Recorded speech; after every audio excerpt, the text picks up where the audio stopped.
Grandpa immigrated and came to BC and eventually came up to the Coldstream Ranch in 1903, I believe, and worked there in the nursery. Eventually he would leave the nursery and purchase 20 acres of farmland from Mr. Sid Edwards at Wood Lake. And there he built a little lean-to of 4 rooms for his family. He did have 2 children, including my mother, up at Coldstream. And so they had the 2 children, and they made their way down to the farm, what we all call the farm on Lodge Road.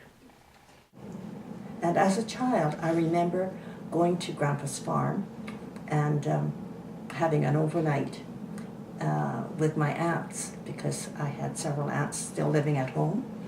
And I can still hear my grandpa's voice saying, "Kazu," he's calling my uncle. It's milking time. And then, so they would go and milk, and by that time, the wood fire would go in the kitchen, and Grandpa would make rolled oats, and we would eat it in these big bowls that had quite a wide lip on it, with fresh milk from the farm. I can remember that. And I just remember our loving relationship with him. So I was glad that I got to know him.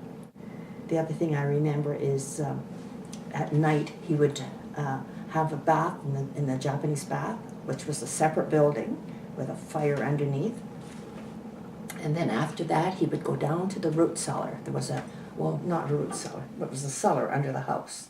And he would bring up a bowl of apples.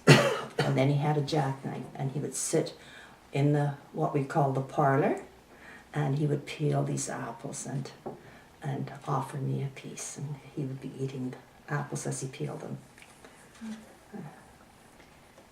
Like I said before, he's a very generous person, and I remember them telling us that there was a fellow that lived up the hill, and they had hard times too, and so he had given them vegetables and meat, and he was supposed to pay for it, but Grandpa just forgave that.